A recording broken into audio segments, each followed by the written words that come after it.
আসসালামু আলাইকুম। আমরা গত ভিডিওতে তোমাদের ত্রিকোণমিতির জন্য প্রয়োজনীয় 23টি সূত্র নিয়ে বিস্তারিত আলোচনা করেছি। এই ভিডিওতে আমরা উদাহরণ 1, উদাহরণ 2 এবং তোমাদের পাঠ্য বইয়ের 176 পৃষ্ঠায় যে কাজটি রয়েছে সেই কাজটির সমাধান করে দেখাবো। প্রথমে আমরা উদাহরণ 1-এ যে প্রশ্নটি রয়েছে এই প্রশ্নটির সমাধান করব। এখানে আমাদের বলা হয়েছে থিটা কোণের জন্য অতিভুজ, সন্নিহিত বাহু এবং বিপরীত বাহু চিহ্নিত করো। অর্থাৎ এখানে আমাদের কিছু ত্রিভুজ দেওয়া রয়েছে আর বলা হয়েছে এই ত্রিভুজগুলোর থিটা কোণের সাপেক্ষে অতিভুজের মান, সন্নিহিত বাহুর মান এবং বিপরীত বাহুর মান নির্ণয় করতে হবে। আমরা প্রথমে ক নং যে প্রশ্নটি রয়েছে এই প্রশ্নটি সমাধান করব। এখানে আমরা লক্ষ্য করি আমাদের ক নং প্রশ্নে এখানে দুইটি বাহু, একটি বাহু আর এখানে একটি বাহু, এই দুইটি বাহু লম্বালম্বিভাবে মিলিত হয়ে এখানে একটি কোণ উৎপন্ন করেছে। আর আমরা জানি দুইটি বাহু যখন লম্বালম্বিভাবে মিলিত হয়ে কোণ উৎপন্ন করে তখন সেই কোণটিকে বলা হয় সমকোণ। আর সমকোণের বিপরীত পাশে যে বাহুটি থাকবে সেই বাহুটিকে বলা হয় অতিভুজ।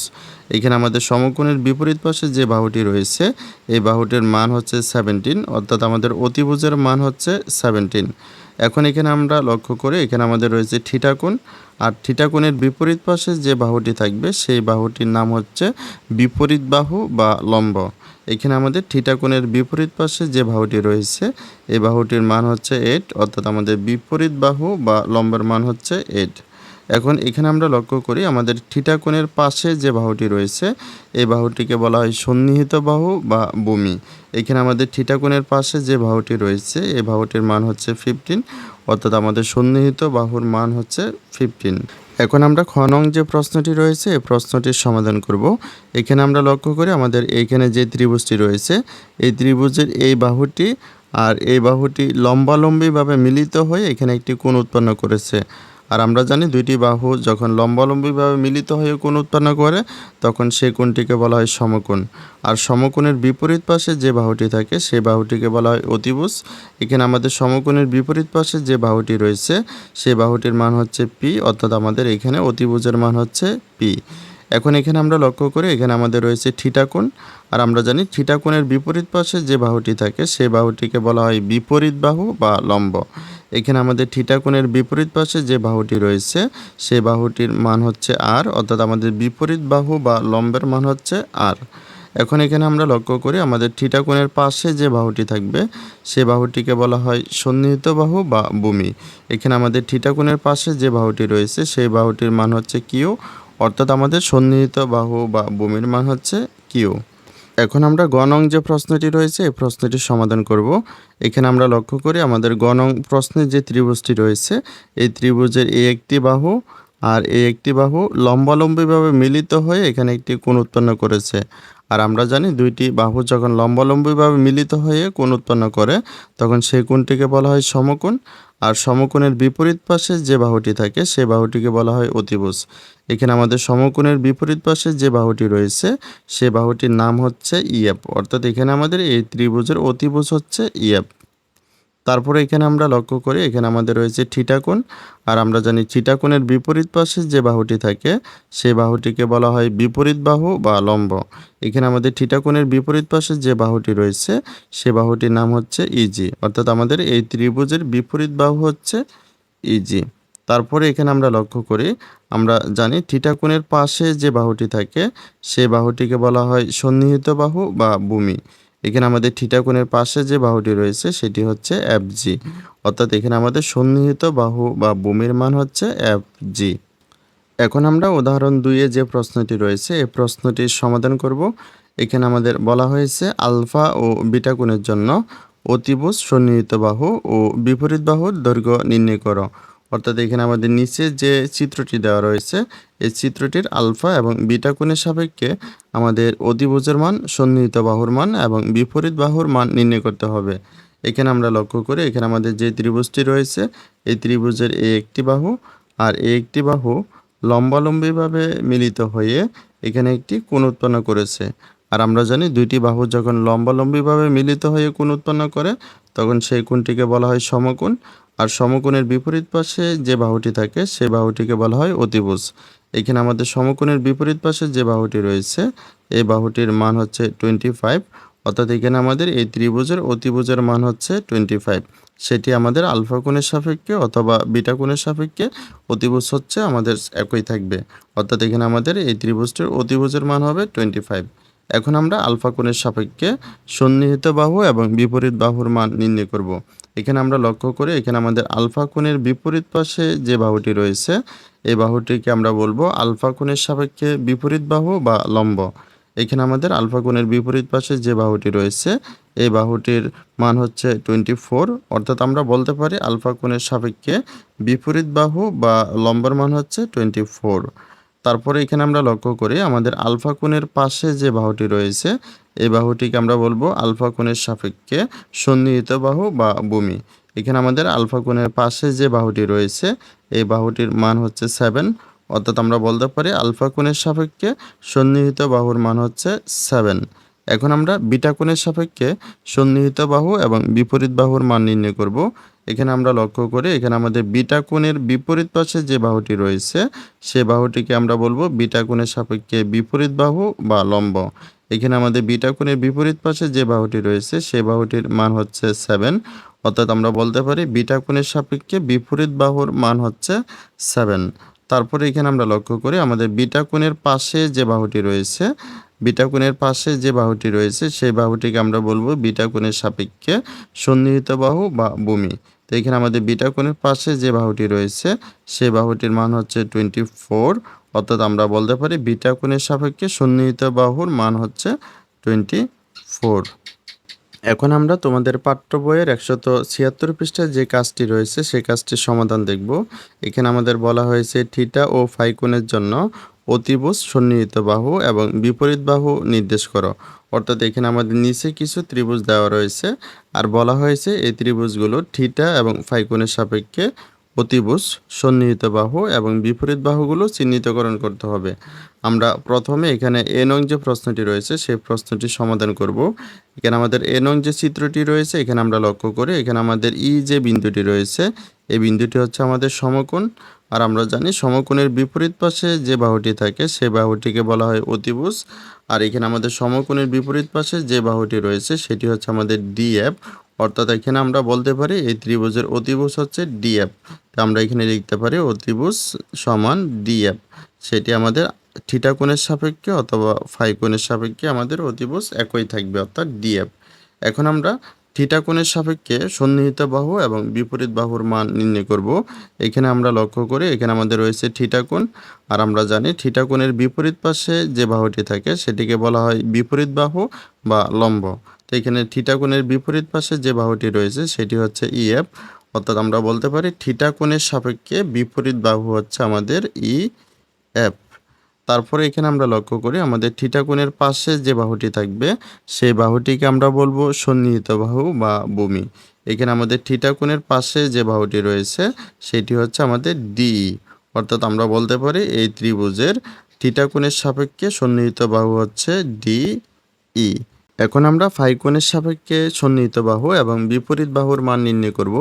এখানে আমরা লক্ষ্য করি আমাদের এখানে যে ফাই কোণটি রয়েছে এই ফাই কোণের বিপরীত পাশে যে বাহুটি থাকবে সেই বাহুটিকে আমরা বলবো বিপরীত বাহু বা লম্ব। এখানে ফাই কোণের বিপরীত পাশে যে বাহুটি রয়েছে সেটি হচ্ছে আমাদের ডিই। অর্থাৎ ফাই কোণের সাপেক্ষে আমাদের বিপরীত বাহু বা লম্বর মান হচ্ছে ডিই। তারপরে এখানে আমরা লক্ষ্য করি আমরা ফাই কোণের পাশে যে বাহুটি থাকবে সেই বাহুটিকে আমরা বলবো সন্নিহিত বাহু বা ভূমি। এখানে ফাই কোণের পাশে যে বাহুটি রয়েছে সেটি হচ্ছে ইএফ। অর্থাৎ আমরা বলতে পারি ফাই কোণের সাপেক্ষে সন্নিহিত বাহু হচ্ছে আমাদের ইএফ। এখন আমরা বি নং যে প্রশ্নটি রয়েছে এই প্রশ্নটির সমাধান করব।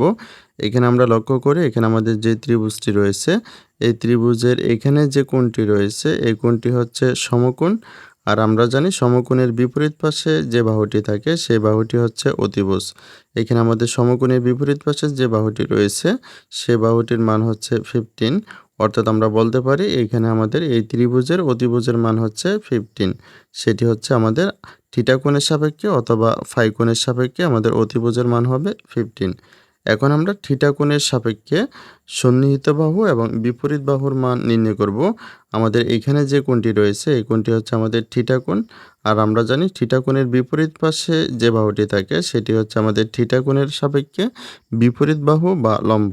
এখানে আমাদের থিটা কোণের বিপরীত পাশে যে বাহুটি রয়েছে সেটির মান হচ্ছে 12, অর্থাৎ আমরা বলতে পারি থিটা কোণের সাপেক্ষে বিপরীত বাহু বা লম্বের মান হচ্ছে 12।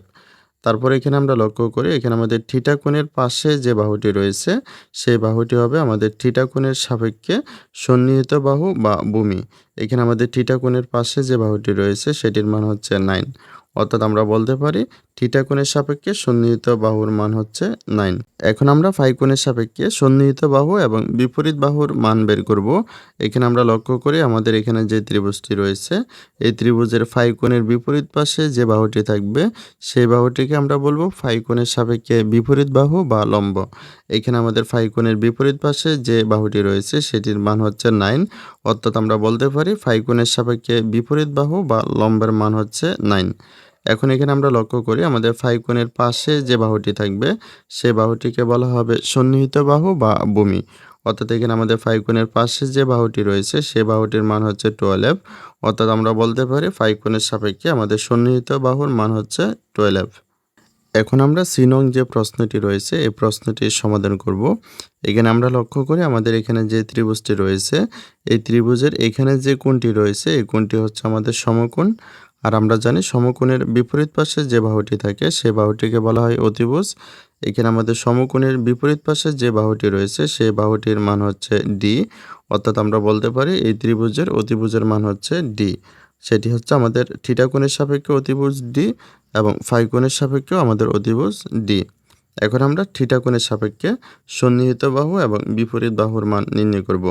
আমরা জানি থিটা কোণের বিপরীত পাশে যে বাহুটি থাকবে সেটি হচ্ছে আমাদের থিটা কোণের সাপেক্ষে বিপরীত বাহু বা লম্ব। এখানে আমাদের থিটা কোণের বিপরীত পাশে যে বাহুটি রয়েছে সেটির মান হচ্ছে আর, অর্থাৎ আমরা বলতে পারি থিটা কোণের সাপেক্ষে আমাদের বিপরীত বাহুর মান হচ্ছে আর। তারপর আমরা এখানে লক্ষ্য করি আমাদের থিটা কোণের পাশে যে বাহুটি রয়েছে সেটিকে আমরা বলবো সন্নিহিত বাহু বা ভূমি। এখানে আমাদের থিটা কোণের পাশে যে বাহুটি রয়েছে সেটির মান হচ্ছে ই, অর্থাৎ আমরা বলতে পারি থিটা কোণের সাপেক্ষে আমাদের সন্নিহিত বাহু হচ্ছে ই। এখন আমরা ফাই কোণের সাপেক্ষে সন্নিহিত বাহু এবং বিপরীত বাহু নির্ণয় করব। এখানে আমরা লক্ষ্য করি আমাদের ফাই কোণের বিপরীত পাশে যে বাহুটি থাকবে সেই বাহুটিকে আমরা বলবো ফাই কোণের সাপেক্ষে বিপরীত বাহু বা লম্ব। এখানে আমাদের ফাই কোণের বিপরীত পাশে যে বাহুটি রয়েছে সেটির মান হচ্ছে ই, অর্থাৎ আমরা বলতে পারি ফাই কোণের সাপেক্ষে বিপরীত বাহু বা লম্ব হচ্ছে আমাদের ই। তারপরে এখানে আমরা লক্ষ্য করি আমাদের ফাই কোণের পাশে যে বাহুটি থাকবে সেই বাহুটিকে আমরা বলবো সন্নিহিত বাহু বা ভূমি। এখানে আমাদের ফাই কোণের পাশে যে বাহুটি রয়েছে সেটির মান হচ্ছে আর, অর্থাৎ আমরা বলতে পারি ফাই কোণের সাপেক্ষে সন্নিহিত বাহু বা ভূমির মান হচ্ছে এখানে আমাদের আর। এখন আমরা ডি নং যে প্রশ্নটি রয়েছে এই প্রশ্নটির সমাধান করব। এখানে আমরা লক্ষ্য করি এখানে আমাদের যে ত্রিভুজটি রয়েছে এই ত্রিভুজের এখানে যে কোণটি রয়েছে এই কোণটি হচ্ছে আমাদের সমকোণ। আর আমরা জানি সমকোণের বিপরীত পাশে যে বাহুটি থাকে সে বাহুটিকে বলা হয় অতিভুজ। এখানে আমাদের সমকোণের বিপরীত পাশে যে বাহুটি রয়েছে সেই বাহুটি হচ্ছে আমাদের এস জে, অর্থাৎ আমরা বলতে পারি এই ত্রিভুজের অতিভুজ হচ্ছে আমাদের এইচ জে। সেটি হচ্ছে আমাদের থিটা কোণের সাপেক্ষে কিংবা ফাই কোণের সাপেক্ষে আমাদের অতিভুজ কিন্তু একই থাকবে। এখন আমরা থিটা কোণের সাপেক্ষে সন্নিহিত বাহু এবং বিপরীত বাহু নির্ণয় করব। আমরা জানি থিটা কোণের বিপরীত পাশে যে বাহুটি থাকে সে বাহুটি হচ্ছে থিটা কোণের সাপেক্ষে বিপরীত বাহু বা লম্ব। এখানে থিটা কোণের বিপরীত পাশে যে বাহুটি রয়েছে সেটি হচ্ছে আমাদের এইচ আই, অর্থাৎ আমরা বলতে পারি থিটা কোণের সাপেক্ষে আমাদের বিপরীত বাহু হচ্ছে এইচ আই। তারপরে এখানে আমরা লক্ষ্য করি আমাদের থিটা কোণের পাশে যে বাহুটি রয়েছে সেই বাহুটিকে আমরা বলবো থিটা কোণের সাপেক্ষে সন্নিহিত বাহু বা ভূমি।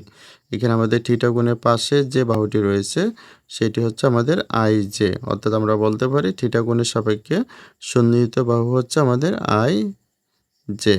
এখন আমরা ফাই কোণের সাপেক্ষে সন্নিহিত বাহু এবং বিপরীত বাহু নির্ণয় করব। আমরা জানি ফাই কোণের বিপরীত পাশে যে বাহুটি থাকবে সেটি হচ্ছে আমাদের ফাই কোণের সাপেক্ষে বিপরীত বাহু বা লম্ব। এখানে আমাদের ফাই কোণের বিপরীত পাশে যে বাহুটি রয়েছে সেটি হচ্ছে আমাদের আই জে, অর্থাৎ আমরা বলতে পারি ফাই কোণের সাপেক্ষে আমাদের বিপরীত বাহু বা লম্ব হচ্ছে আই জে। এখন এখানে আমরা আরও লক্ষ্য করি আমাদের ফাইকোণের পাশে যে বাহুটি রয়েছে এই বাহুটিকে আমরা বলবো ফাইকোণের সাপেক্ষে সন্নিহিত বাহু বা বমি। এখানে আমাদের ফাইকোণের পাশে যে বাহুটি রয়েছে সেটি হচ্ছে এইচ আই, অর্থাৎ আমরা বলতে পারি ফাইকোণের সাপেক্ষে আমাদের সন্নিহিত বাহু হচ্ছে এইচ আই। এখন আমরা ই নং যে প্রশ্নটি রয়েছে এই প্রশ্নটির সমাধান করব। এখানে আমরা লক্ষ্য করি আমাদের ই নং প্রশ্নে যে ত্রিভুজটি রয়েছে এই ত্রিভুজের এইখানে যে কোণটি রয়েছে এই কোণটি হচ্ছে আমাদের সমকোণ। আর আমরা জানি সমকোণের বিপরীত পাশে যে বাহুটি থাকে সেই বাহুটিকে বলা হয় অতিভুজ। এখানে আমাদের সমকোণের বিপরীত পাশে যে বাহুটি রয়েছে সেটির মান হচ্ছে 45, অর্থাৎ আমরা বলতে পারি এই ত্রিভুজের অতিভুজের মান হচ্ছে 45। আর এখানে আমাদের থিটা কোণের সাপেক্ষে কিংবা ফাই কোণের সাপেক্ষে আমাদের অতিভুজের মান একই থাকবে, অর্থাৎ 45। এখন আমরা থিটা কোণের সাপেক্ষে আমরা সন্নিহিত বাহু এবং বিপরীত বাহুর মান বের করব। এখানে আমরা লক্ষ্য করে এখানে আমাদের থিটা কোণের বিপরীত পাশে যে বাহুটি রয়েছে সেটির মান হচ্ছে 36, অর্থাৎ আমরা বলতে পারি থিটা কোণের সাপেক্ষে আমাদের বিপরীত বাহু বা লম্ব হচ্ছে আমাদের 36। এখন এখানে আমরা লক্ষ্য করি আমাদের থিটা কোণের পাশে যে বাহুটি রয়েছে সেটিকে আমরা বলবো থিটা কোণের সাপেক্ষে সন্নিহিত বাহু বা ভূমি। এখানে আমাদের থিটা কোণের পাশে যে বাহুটি রয়েছে সেটির মান হচ্ছে 27, অর্থাৎ আমরা বলতে পারি থিটা কোণের সাপেক্ষে আমাদের সন্নিহিত বাহু বা ভূমির মান হচ্ছে 27। এখন আমরা ফাই কোণের সাপেক্ষে আমরা বিপরীত বাহু এবং সন্নিহিত বাহুর মান নির্ণয় করব। এখানে আমরা লক্ষ্য করি আমাদের ফাই কোণের বিপরীত পাশে যে বাহুটি রয়েছে এই বাহুটিকে আমরা বলবো ফাই কোণের সাপেক্ষে বিপরীত বাহু বা লম্ব। এখানে আমাদের ফাই কোণের বিপরীত বাহু বা লম্ব হচ্ছে 27, তো আমরা এখানে বলতে পারি ফাই কোণের সাপেক্ষে বিপরীত বাহু হচ্ছে 27। এখন এখানে আমরা লক্ষ্য করি আমাদের ফাই কোণের পাশে যে বাহুটি থাকবে সেই বাহুটিকে আমরা বলবো সন্নিহিত বাহু বা ভূমি। আর এখানে আমাদের ফাই কোণের পাশে যে বাহুটি রয়েছে সেটি হচ্ছে 36, অর্থাৎ আমরা বলতে পারি ফাই কোণের সাপেক্ষে সন্নিহিত বাহু বা ভূমির মান হবে 36। এখন আমরা এক নং যে প্রশ্নটি রয়েছে এই প্রশ্নটির সমাধান করব। এইখানে আমরা লক্ষ্য করি এখানে আমাদের যে ত্রিভুজটি রয়েছে এই ত্রিভুজের এখানে যে কোণটি রয়েছে এই কোণটি হচ্ছে আমাদের সমকোণ। আর আমরা জানি সমকোণের বিপরীত পাশে যে বাহুটি থাকে সেই বাহুটিকে বলা হয় অতিভুজ। এখানে আমাদের সমকোণের বিপরীত পাশে যে বাহুটি রয়েছে সেই বাহুটির মান হচ্ছে এ, অর্থাৎ আমরা বলতে পারি এই ত্রিভুজের অতিভুজ হচ্ছে এ। তাই আমরা লিখতে পারি থিটা কোণের সাপেক্ষে ত্রিভুজের অতিভুজ হচ্ছে এ এবং ফাই কোণের সাপেক্ষে আমাদের ত্রিভুজের অতিভুজ হবে এ, অর্থাৎ আমাদের অতিভুজ সবসময় একই থাকবে। এখন আমরা থিটা কোণের সাপেক্ষে সন্নিহিত বাহু এবং বিপরীত বাহুর মান নির্ণয় করব। এখানে আমরা লক্ষ্য করি আমাদের থিটা কোণের বিপরীত পাশে যে বাহুটি রয়েছে এই বাহুটিকে আমরা বলবো থিটা কোণের সাপেক্ষে বিপরীত বাহু বা লম্ব। এখানে আমাদের থিটা কোণের বিপরীত পাশে যে বাহুটি রয়েছে সেটির মান হচ্ছে সি, অর্থাৎ আমরা বলতে পারি থিটা কোণের সাপেক্ষে আমাদের বিপরীত বাহু বা লম্বের মান হচ্ছে সি। এখন এখানে আমরা লক্ষ্য করি আমাদের থিটা কোণের পাশে যে বাহুটি রয়েছে এই বাহুটিকে আমরা বলবো ভূমি বা সন্নিহিত বাহু। এখানে আমাদের থিটা কোণের পাশে যে বাহুটি রয়েছে সেটির মান হচ্ছে বি, অর্থাৎ আমরা বলতে পারি থিটা কোণের সাপেক্ষে সন্নিহিত বাহু বা ভূমির মান হবে বি। এখন আমরা ফাই কোণের সাপেক্ষে সন্নিহিত বাহু এবং বিপরীত বাহু নির্ণয় করব। এখানে আমরা লক্ষ্য করি আমাদের ফাই কোণের বিপরীত পাশে যে বাহুটি রয়েছে এই বাহুটিকে আমরা বলবো বিপরীত বাহু বা লম্ব। এখানে আমাদের ফাই কোণের বিপরীত পাশে যে বাহুটি রয়েছে সেটির মান হচ্ছে বি, তাই আমরা বলতে পারি ফাই কোণের সাপেক্ষে বিপরীত বাহু বা লম্ব হচ্ছে আমাদের বি। এখন এখানে আমরা আরও লক্ষ্য করি আমাদের ফাই কোণের পাশে যে বাহুটি থাকবে সেই বাহুটিকে আমরা বলবো ফাই কোণের সাপেক্ষে সন্নিহিত বাহু বা ভূমি। এখানে আমাদের ফাই কোণের পাশে যে বাহুটি রয়েছে সেটি হচ্ছে আমাদের সি, অর্থাৎ আমরা বলতে পারি ফাই কোণের সাপেক্ষে আমাদের সন্নিহিত বাহু বা ভূমি হচ্ছে সি। আশা করি তোমরা গত ক্লাসে ত্রিকোণমিতির যে সূত্রগুলো শিখেছ সেই সূত্রগুলোর ব্যবহার খুব ভালোভাবে বুঝতে পেরেছ। ভিডিওটি তোমাদের কাছে ভালো লাগলে অবশ্যই লাইক কমেন্ট শেয়ার করে পাশে থাকবে এবং পরবর্তী সকল ভিডিওগুলো সবার আগে পাওয়ার জন্য চ্যানেলটিকে সাবস্ক্রাইব করে রাখবে। সকলকে অসংখ্য ধন্যবাদ।